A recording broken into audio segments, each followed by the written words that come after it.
Este é o programa Media Marketing do UOL, com entrevistas sobre comunicação, propaganda, carreira e negócios. Olá, sejam bem-vindas e sejam bem-vindos ao programa Media Marketing do UOL. Aqui a gente bate um papo com profissionais das áreas de comunicação e marketing das principais empresas do Brasil e do mundo. Bom, para quem está chegando agora e para quem já acompanha o programa há algum tempo, é sempre bom lembrar que a gente tem mais de 150 entrevistas no YouTube, no Spotify e no Apple Podcasts. A gente começa 2023 falando de futuro, que chega cada vez mais rápido. Para isso, eu convidei a Andrea Bisker, que é fundadora da Spark Off, um hub de inovação e tendências, para conversar com a gente. Oi, Andrea, tudo bem? Super obrigado pela presença, é um grande prazer falar contigo. Renato, estou contente de estar aqui. Vamos ver como é que vai ser a nossa conversa. Para começar, eu queria que você explicasse para a gente o que é futurismo, né? Antigamente, as agências tinham trend hunters que saíam pelo mundo, mandavam notícias, faziam newsletters, né? Agora, com a internet, com um mundo muito mais globalizado, a gente tem essas tendências quase que em tempo real, né? Como que vocês empacotam isso para que a gente receba essas informações da melhor forma? Eu acho que a gente pode começar falando, Renato, que o futurismo não é sobre a gente fazer previsões sobre o futuro, né? Os estudos do futuro é a gente analisar muitos cenários passados, o cenário presente, é a gente olhar para, a gente chama de STEEP, né? O que está rolando na nossa sociedade, na economia, tecnologia, política. E aí a gente começa a entender, juntando o passado e juntando o entendimento dos grandes drivers de mudança da sociedade, da política, a gente começa a desenhar futuros imagináveis, futuros possíveis. E aí a gente começa a planejar ações, estratégias para se preparar para esse futuro desejável. Então, o futurismo, ele pode ser definido como um estudo que explora, que investiga cenários do futuro próximo. Eu falaria futuro próximo de 5 a 10 anos. E o que ele faz? Basicamente, ele analisa as tendências, como você começou falando, né? São os cool hunters, os trend forecasters. Ele analisa um conjunto de informações que, quando a gente olha para elas com profundidade, a gente consegue apontar, observar caminhos que podem ser construídos, né? Então, são comportamentos emergentes, narrativas emergentes que indicam para onde a gente está caminhando. Eu diria assim que, basicamente, é um trabalho de conectar os pontos, a gente olhar para frente, mas sempre pensar que quando o pessoal fala é futurologia, não é adivinhação, é realmente a gente olhar muitos dados, entender mudanças da sociedade e aí pensar, você tem toda uma metodologia para entender quais são os grandes movimentos, principalmente entender movimento e comportamento da sociedade. É legal você falar isso, até te perguntar sobre esse tempo, né, essa noção de tempo e espaço que a gente tem perdido um pouco, né? Com a pandemia, decisões que eram tomadas em 3 anos, 5 anos, passaram a ser tomadas em 3 meses, 5 meses, né? A gente teve que ser muito mais rápido nas reações. Isso também mudou o trabalho de vocês ou é mais ou menos a mesma coisa do que acontecia antes da pandemia? Acho que isso valorizou o trabalho, Renato. O que mudou, na verdade, é que a gente conta muito mais com os dados, que antes a gente fazia, é interessante, né? Eu comecei há uns 20 anos atrás, quando eu trouxe uma plataforma de tendências que era a WGSN aqui para o Brasil. Naquela época, foi a mesma época que o Google foi criado. Então, como é que a gente conseguia entender o que estava rolando nas ruas de Tóquio? Era muito focado na moda, né?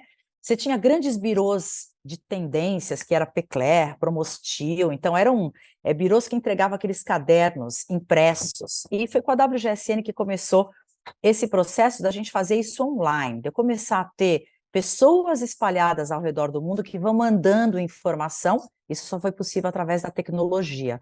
Então, esse processo da gente combinar em tempo real hoje, entender o que está acontecendo no mundo, ele fez com que a gente passasse a utilizar outras ferramentas para decodificar o futuro. Então, desde um social listening, que a gente ouve muito isso nas agências, no marketing, né? Acompanhar o que as pessoas estão falando em tempo real. Então, sim, mudou, tem novas ferramentas que a gente pode utilizar para a gente rastrear, entender essas narrativas emergentes. legal você falar de narrativas emergentes, porque eu queria perguntar exatamente disso, né? ESG e metaverso foram as expressões mais faladas no mundo corporativo em 2022. Todo mundo falou Sim. exaustivamente disso. Elas vão continuar em 2023? E quais são as outras expressões que a gente deve escutar bastante esse ano? Sabe que, segundo o dicionário aquele dicionário da língua inglesa, Collins, eles escolhem uma palavra, né, e a palavra deles para esse ano é permacrise. Então, que a gente vai viver num mood, numa vibração de crise permanente. Eu voltei agora da NRF, que é uma feira bem focada no varejo, que acontece todo começo de ano em Nova York, e a palavra que eu mais ouvi foi policrise. Então, fazendo uma leitura aqui com você, com quem está ouvindo a gente, tem a crise permanente, nós vamos viver hoje num estado permanente de crise. Para piorar, ela é uma policrise. É a guerra na Ucrânia, é a fome no mundo, é a polarização. Então, você tem, ao mesmo tempo que ela vai ser permanente, ela é uma crise, são várias crises acontecendo ao mesmo tempo. Então, essa é a palavra de ordem segundo o dicionário.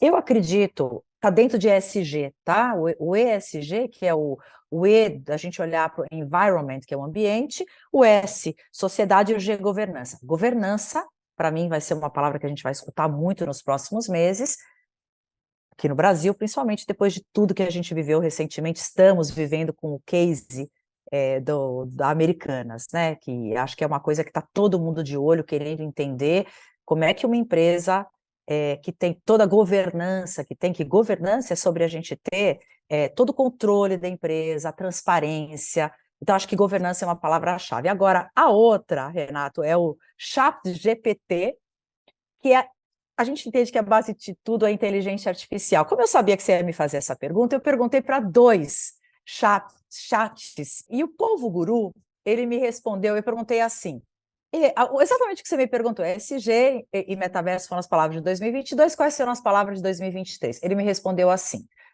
inteligência artificial, Big Data, internet das coisas, realidade aumentada virtual, cibersegurança, blockchain. E eu perguntei para outra, que é um outro chat, que é a Lia, ela falou muito parecido, tá? Inteligência artificial, ciência de dados, tecnologia da informação, robótica, blockchain, quer dizer, ambos me deram só palavras-chave ligadas à tecnologia, né? Então, assim, eu acho que o chat GPT é algo que vai ser super falado, investigado, entendido. Agora, voltando para o lado mais humano, né? Assim, o que eu sinto que outra palavra, uma palavra extremamente forte para 2023 é a hiperpersonalização. Cada vez mais a gente quer explorar as nossas identidades individuais, a gente quer se expressar da forma como a gente é. Então, eu acho que assim são palavras-chave. Então, repetindo, né? Permacrise, que é do dicionário, permacrise, policrise, governança, eu acho que é por um fato que a gente está vivendo hoje no Brasil, chat, GPT, e a hiperpersonalização. Tem mais palavrinhas aí para te contar mais para frente, tá? Legal. E você falou de crise, né? A gente vê alguns mercados, como o norte-americano, o europeu, lidando com inflação, eles não sabem lidar muito bem com isso, né? A gente que mora no Brasil, que vive em permacrise há muito, muito tempo, Sim, a gente está na sim. frente dos outros por causa disso? Olha, uma super pergunta. Esses dias eu ouvi um dos meus mestres, que é o Carlos Ferreirin, ele fez uma apresentação e ele se inspirou na Natalie Klein, que é da NK Store. Você vê que eu acho que tudo está super conectado, né? Então ele disse assim, os italianos têm o design, os americanos têm o know-how, os franceses têm o savoir-faire, que é a tradução para know-how, né, que é saber fazer, os alemães têm a precisão, e o brasileiro tem o quê? O brasileiro tem o borogodó. Então, Let's Borogodó em 2023. O brasileiro, exatamente por tudo que você falou, Renato, por inflação para a gente, quer dizer, eu com 55 anos, na minha época, tinha inflação de mais de 2 dígitos por mês. Então, que a gente é o único povo no mundo, um dos únicos povos no mundo, que tem essa fluidez que hoje é necessária para o mundo que a gente vive. Eu vou complementar, eu assisti uma das palestras que eu assisti na NRF, que é essa feira de varejo, eu fui pelo tema, o conteúdo não foi legal, mas a palestra me trouxe o grande tema que a Sparkov está trabalhando esse ano. Ela fala assim, shift happens, mudanças acontecem. E aí eu estou fazendo uma brincadeira que assim, o F de fuck, né, se você não prestar atenção nessas mudanças que acontecem, o shift vira shit happens, quer dizer, mudanças acontecem, a gente vai para, perdão da palavra, tá? Merdas acontecem. Então, eu acho que a gente sim é um povo que está mais preparado para viver nesse ambiente de crise agora. Eu, nos meus 55, você que é milênio, a geração mais jovem, geração Z, geração alfa, veio de um período muito frutífero, muito mais calmo, né? Então, eu acho que, quem sabe assim, vai ser ainda mais valorizado, que eu acredito bastante, Renata. Eu vou abrir uma janela aqui para a gente, tá? Eu acho que um dos movimentos muito importantes para os próximos anos é a valorização da economia prateada, né? Que é aquela economia das pessoas que têm os cabelos grisalhos acima de 50 anos. Então, acho que tudo isso, quem mais sabe conviver bem com quem mais tem esse borogodó, são as pessoas que já viveram esses Brasis de muita emoção. Legal você falar sobre esse momento que a gente vive das empresas e também da hiperpersonalização, né? Porque tem muita empresa que diz que agora está colocando o consumidor no centro. Eu não sei onde eles estavam colocando os consumidores, se não é no centro, né? Mas tudo bem, deixa isso para lá. Mas se diz muito que as marcas, além de colocar os consumidores no centro, elas precisam interferir no futuro. Né, que é um pouco desse futurismo que você tem falado, não é uma futurologia, é um futurismo. Né? As pessoas que trabalham no marketing e você lida diretamente com elas, né, elas estão preparadas para isso? As empresas estão preparadas para tentar mexer no futuro ou está todo mundo preocupado com o que vai acontecer, com a crise, com esse momento de crise atual que vem se multiplicando mês a mês? É um super desafio, Renato. Assim, eu participei de uma pesquisa recente com CEOs e justamente a gente perguntava quanto tempo eles dedicavam vamos falar, H1, H2, H3, Horizonte 1, que são as coisas que você tem que decidir em um ano, o Horizonte 2, que são as questões, os desafios de 2 a 3 anos, e o H3, que são os desafios para 5 anos, né? E você tem até o H4, que são as empresas super focadas em propósito, uma Patagônia, que, aí está pensando realmente o legado que ela quer deixar. Todos, sem exceção, estão com uma faixa de 70%, 80% no curto prazo. Então, as empresas são muito curto-prazistas mesmo, como um todo. Eu não acho que isso é só Brasil. Para a gente poder se preparar para o futuro, entendendo que shift happens, para shit não acontecer, a gente precisa, assim, olhar para esses horizontes mais distantes, né?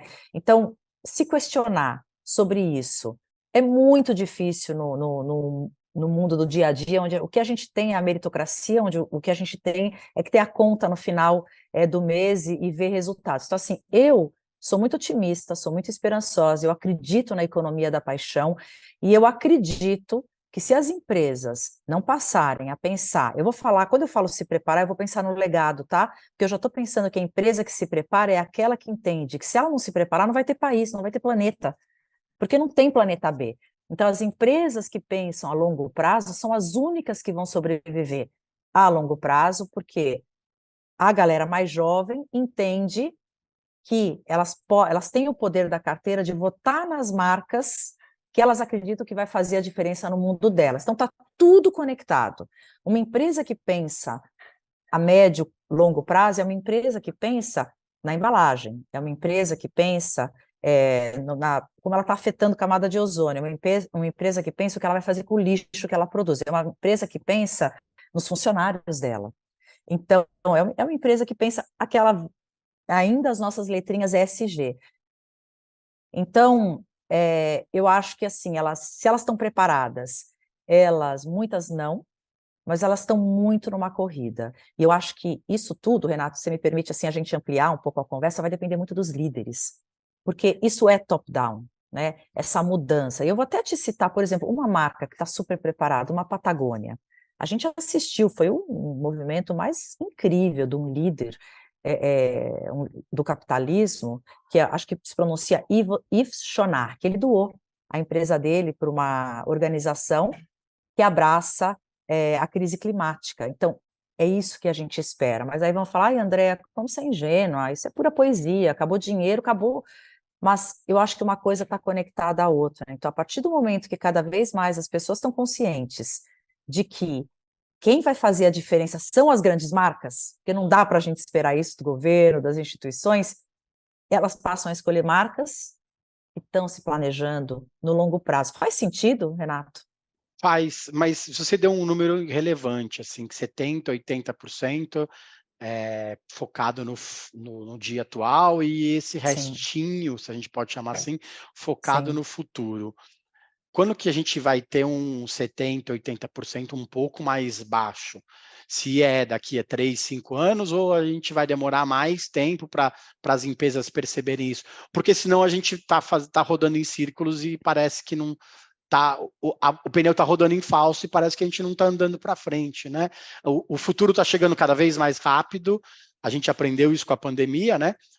Se falava muito que precisava digitalizar, as empresas precisavam se digitalizar, as empresas precisavam se digitalizar. Aí, veio a pandemia. Quem não se digitalizou antes teve que fazer tudo correndo. E parece que para a maioria deu certo, né? Será que as empresas veem isso como um exemplo? Tá vendo? A gente consegue fazer no final das contas. Talvez isso não assuste também um pouco a gente.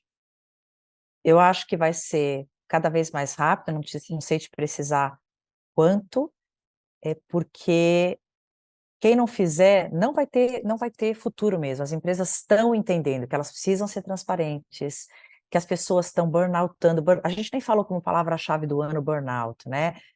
Mas que as empresas precisam ter uma política decente com os seus funcionários. Então, tudo isso está muito fácil, está tudo muito na mídia hoje, né? Então, qualquer passo falso que a empresa dela precisa, sabe aquela coisa walk then talk?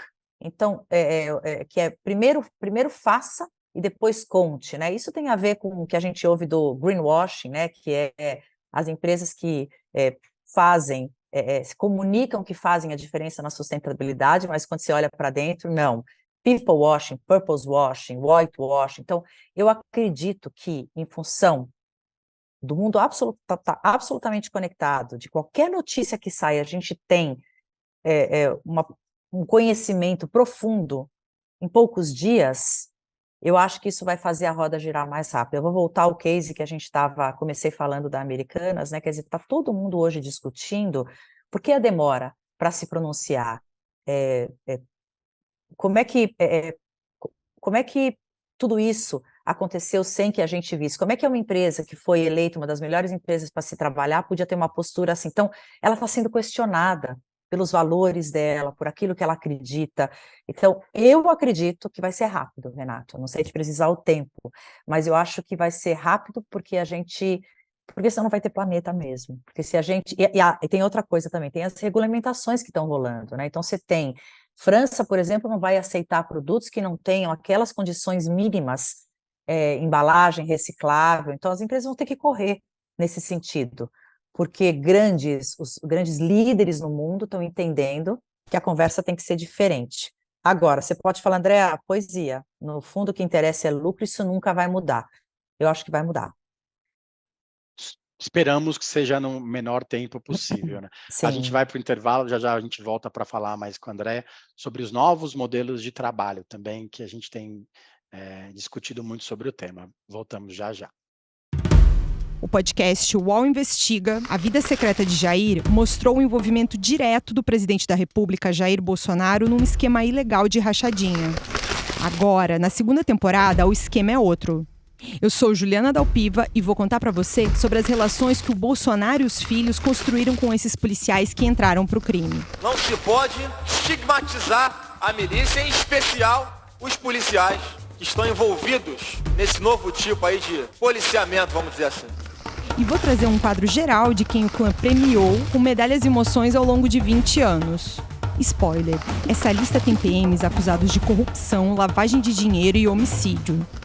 Você pode ouvir o podcast UOL Investiga, Polícia Bandida e o Clã Bolsonaro no UOL, no YouTube e em todas as plataformas de podcast. Voltamos. Essa semana a gente recebe a Andrea Bisker, que é fundadora da Spark Coffee.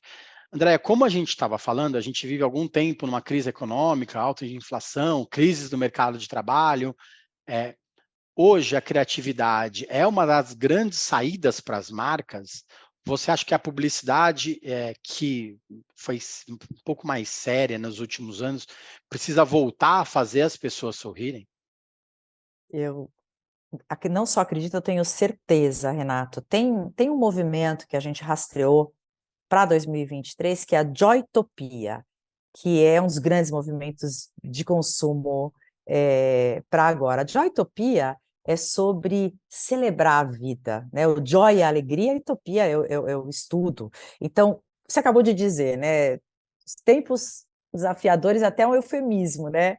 Eu falar isso, quer dizer, guerra na Ucrânia, continuação, a pandemia acabou, pero não tanto, né? Crise do custo de vida que a gente está tendo no Brasil, crise climática, né? Então, tem um momento muito assustador, as pessoas estão muito, muito inseguras, né? E elas precisam de otimismo, elas precisam de alegria na vida. Então, esse movimento que é a Joytopia, ela fala sobre o hedonismo da cura. Olha que legal, o hedonismo é o prazer da vida, né? Viver com prazer. E hoje, a gente passa a enxergar que viver com prazer é uma espécie de cura para a gente. É a cura para o burnout, é a gente se dedicar a ter um estilo de vida mais fluido, mais leve. Quando a gente pensa no hedonismo, quando se fala hedonismo, era uma coisa só para quem podia, mas ele foi ressignificado. É uma forma da gente se curar desse tempo super desafiador. Então, tem uma oportunidade gigante para as marcas trazerem de volta a diversão, a leveza, a positividade, porque a gente está desesperadamente precisando disso, né? Então, a gente quer diversão, a gente quer escapismo para diminuir essa pressão da ansiedade, do estilo de vida que a gente tem cada vez mais ocupado. A gente está buscando experiências afirmativas que trazem felicidade. Então, a gente tem vários exemplos, desde crescimento dos resorts que oferecem tratamentos especiais, eu não sei se acho que a gente pode dar depois cases, mas muitos cases de marcas que estão entendendo que existe essa demanda e que é a gente se divertir mais, que é soltar a criança interior que mora dentro de nós. Então, sim, as marcas devem trazer essa alegria de volta. É quase uma mensagem assim, ter esperança nos dias de hoje precisa ter coragem. Então, uma marca que traga essa esperança, que traga essa alegria, é uma marca corajosa. E ela vai vir de encontro àquilo que a gente mais quer. Curtir, relaxar e passar a ter esse prazer na vida, já que os tempos estão difíceis e vão continuar difíceis. Faz algum tempo já que as marcas que são mais corajosas, elas se destacam, né, em relação às outras. Foram as marcas que falaram mais durante a pandemia, né, se colocaram à disposição do público. De um tempo para cá, quem tem coragem, quem não está mais só trabalhando no automático, tem ganhado destaque em relação às outras, principalmente. A gente falou um pouco do público, né? Do público mais velho, do público mais novo, das gerações diferentes. Na verdade, quem é corajoso acaba alcançando todas as gerações, né? Não fica só em um público-alvo específico, né? Esse é um super tema, né? Público-alvo, né? Eu acho que era uma das nossas conversas, né? Um outro movimento forte que não começou agora, né? O localismo. Pandemia trouxe isso, eu moro num prédio, eu tenho hoje um WhatsApp com os meus vizinhos, né? A gente tem a praça, a gente tem a horta, então você tem Nike, que tem lojas que só trabalham quem é da região, elas valorizam o esportista do lugar. Então, junto com isso, a comunidade, eu acho que é outro movimento super forte, tá? Para 2023, para as marcas prestarem atenção, os micronichos. Então, é uma tendência cada vez maior. E quando a gente pensa como definir, né? Quem é meu público-alvo, né? Eu acho que a gente tem sim que trabalhar público-alvo, comunidades são chave nesse sentido, mas entender que talvez a forma como a gente vai buscar quem é o nosso consumidor não vai ser mais a partir de demografia. É a Andrea que tem 55 anos, que mora em tal lugar, e muito em cima de atitudes, porque eu posso ter o mesmo desejo de ser uma lifelong learner, eu quero estudar, eu quero estar sempre aprendendo, né, até o final da minha vida, que alguém que tem 20 anos. Então, quando a gente pensa, público-alvo é importante, mas é importante a gente repensar demografia ou não demografia. Claro que é importante sempre partir, você tem um ponto de partida, né, porque quando a gente divide as gerações, é muito com base naquilo que eu vivi, naquele momento que estava sendo formado o meu caráter, minha personalidade, mas ao mesmo tempo tem eu chamo de cross-gen, tem um cruzamento das gerações onde não tem hoje algo muito específico. Então, quando eu penso numa comunidade que curte kitesurf, para todas as idades. Então, é interessante, né? A gente estudou isso com mais profundidade. Você tem a comunidade que você nasce, que você faz parte, que você tem por herança. A minha, por exemplo, tem uma comunidade judaica. E tem aquelas outras comunidades que a gente vai escolhendo entrar. Seja porque você está numa evolução da tua vida, e hoje aos 50 tenho uma comunidade que eu pertenço forte da economia prateada, ou pelas minhas decisões na vida, de empreendedorismo, ou lifelong learning. Então, assim, público-alvo, chave, óbvio, mas eu acho que é uma questão de como a gente vai entender quem é esse nosso público-alvo. Então, eu acho que esse estudo de entender o que tem em comum entre as diversas gerações é chave para a gente conseguir fazer campanhas vencedoras. E é cada vez mais difícil ao mesmo tempo, né? Porque tem que ser nichado. A gente falou da hiperpersonalização lá no começo, né? Então, a gente tem que conversar com as microcomunidades, porque ali não é novidade, né? Os micro-influenciadores muitas vezes trazem mais retorno, mais resultado do que um influenciador que fala com milhões de pessoas. Mas eu acho que é prestar atenção nisso, né? Comunidade, micronicho e pensar nesse cruzamento de gerações. Você citou o case da Nike, né? Deles estarem contratando pessoas que moram mais próximos das lojas, né? A Nike tem aumentado bastante o número de lojas próprias também. E nisso a gente pensa nesse formato do trabalho, né? A gente foi para o home office, e depois todo mundo foi para um meio home office, meio presencial. Agora as empresas acho que um híbrido mais presencial. Agora tem muita gente voltando para o presencial, quase que obrigatório. Você tem que ir na terça e na quinta, você tem que ir na segunda e na quarta, meio que engessando o que era uma coisa que todo mundo gostava. Conquistou, né? Que todo mundo conquistou. Ao contrário, tem muita gente no home office que perdeu completamente o controle, né? Está trabalhando 7 da manhã e está trabalhando 11 da noite, porque mora num espaço pequeno, o computador fica na frente da televisão, a pessoa vai lá e trabalha, aí senta na TV, assiste um pouquinho de TV, vai lá e vê alguma coisa, lembra de alguma coisa, vai lá e manda, ou está no celular o tempo todo. O que a gente pode pensar de formato do futuro do trabalho para esse curto prazo que a gente vem vendo as empresas meio que patinando sobre quais decisões que elas devem tomar? Eu acho que para as empresas, Renato, esse é um dos temas que mais tira o sono hoje dos líderes, né? Um momento extremamente desafiador, né? Você comentou agora, né? Acho que o movimento ficou mais visível quando Elon Musk assumiu, comprou o Twitter e falou: galera, todo mundo de volta, desculpa, sinto muito, você mudou para o Nordeste, se vira, cara, ou você está aqui presencial ou você está fora da minha empresa. TikTok semana passada, né? Também colocou lá novas regras do trabalho presencial. Eu tenho muitos amigos, está todo mundo muito em dúvida como fazer. E ao mesmo tempo a gente tem países oficializando a jornada de 4 dias, né? Então, eu acho que a gente vai sentir como vai ser a evolução. Na minha visão, é um caminho sem volta. O trabalho híbrido veio para ficar. As pessoas estão declinando dos seus trabalhos, porque elas não querem ter essa jornada das 9 às 6 da tarde, segunda a sexta-feira. Ao mesmo tempo, tem muitas agências que eu tenho conversado que estão vazias a semana inteira e estão entregando um super resultado. Então, está dando certo do jeito que está. Mas, vamos voltar aos líderes? Eu comecei lá atrás falando, né, que ser longo prazista depende muito da cabeça do líder. Eu acho que enquanto a gente estiver com os líderes que entendem que esse é o formato de trabalho, foi desenhado lá atrás, né? Esse é o formato correto, talvez a gente vai ficar brigando.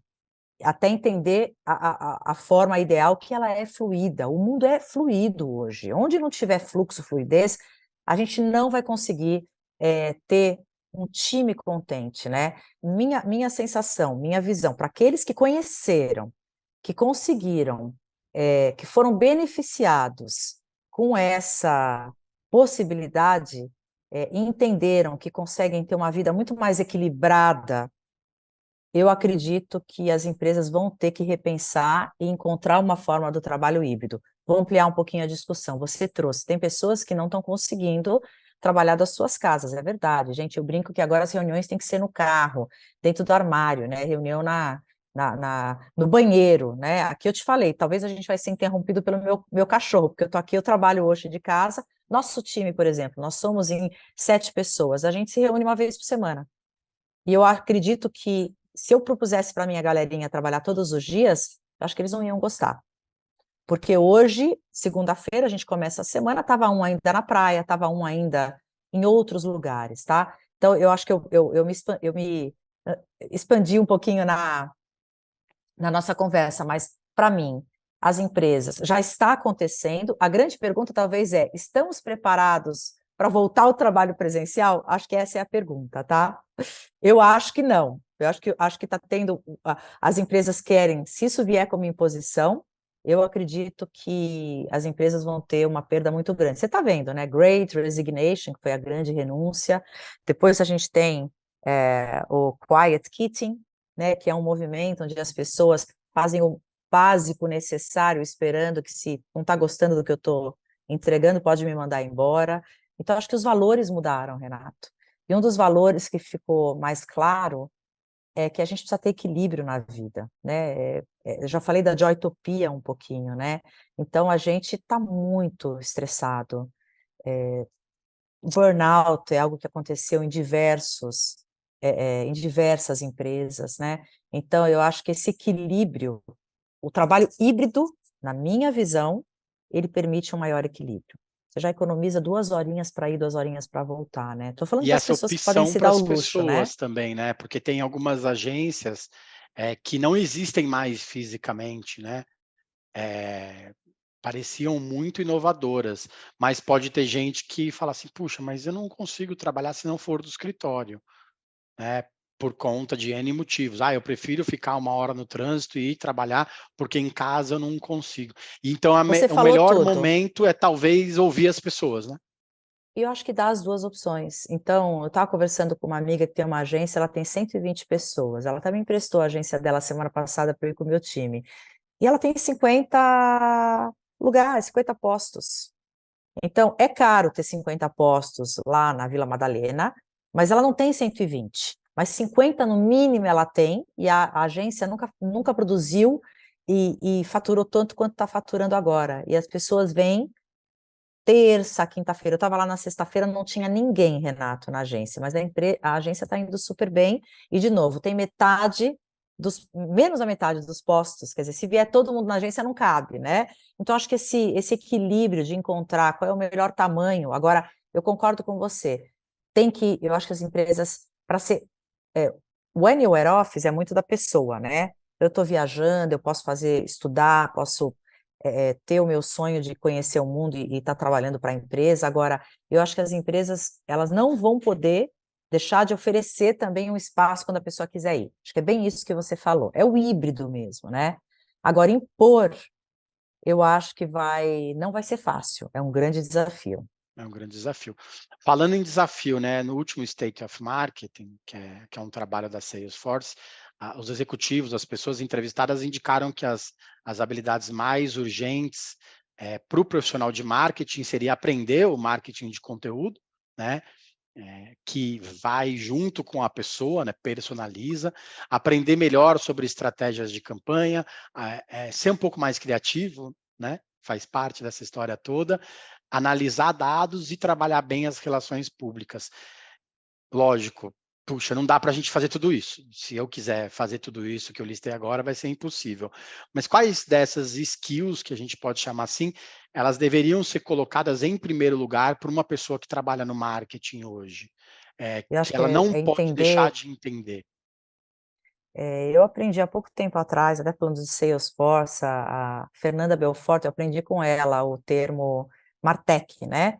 Então, acho que é entender tudo que tem hoje, porque assim, você não precisa ser programador, mas você entender até onde essas novas ferramentas que estão surgindo a cada dia podem te assessorar e fazer com que você possa melhorar a performance do teu cliente é fundamental, para até você poder passar um briefing. Então, você precisa conhecer. Inteligência artificial, tratamento de dados, não é você que vai tratar os dados, mas é você saber o que você pode perguntar, o que você pode pedir. Então, eu acho que isso é um skill que tem que estar na pauta de todo mundo. Então, tem que acompanhar, tem que entender o que está acontecendo, tem que se informar constantemente. O outro, eu vou puxar a sardinha para o meu lado. Eu acho que você aprender a conectar pontos, a ser um trend forecaster, você ter a mente aberta para constantemente enxergar o novo, ampliar o teu repertório, absorver de todas as fontes. Essa é o mindset de um trend forecaster, né, digamos, de um futurista. Então, acho que esse é um skill também.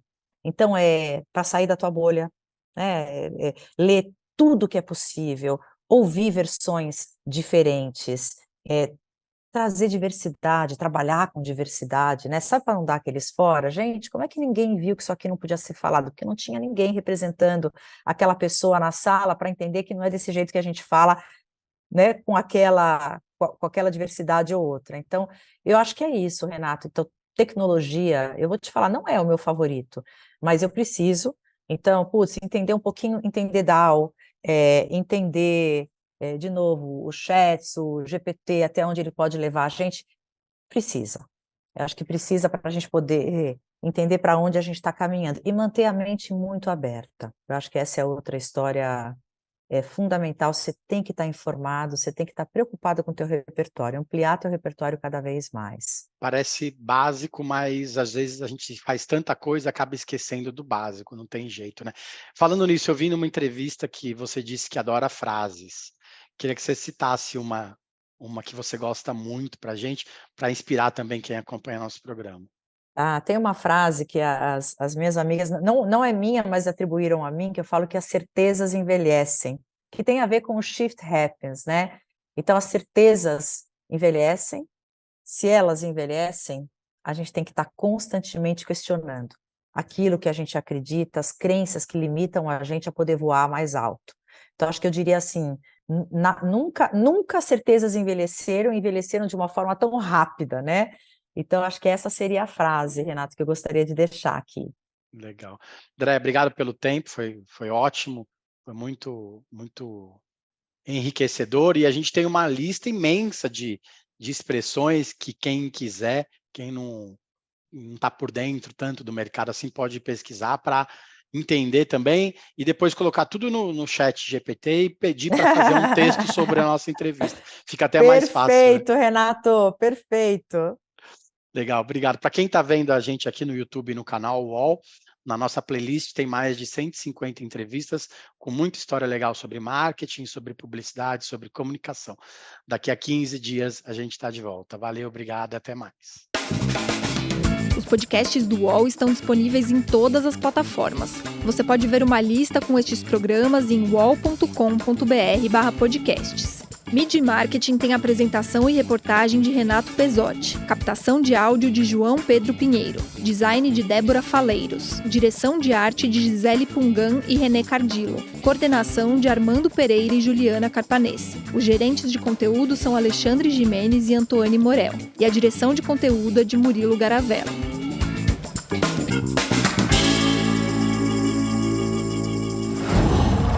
UOL.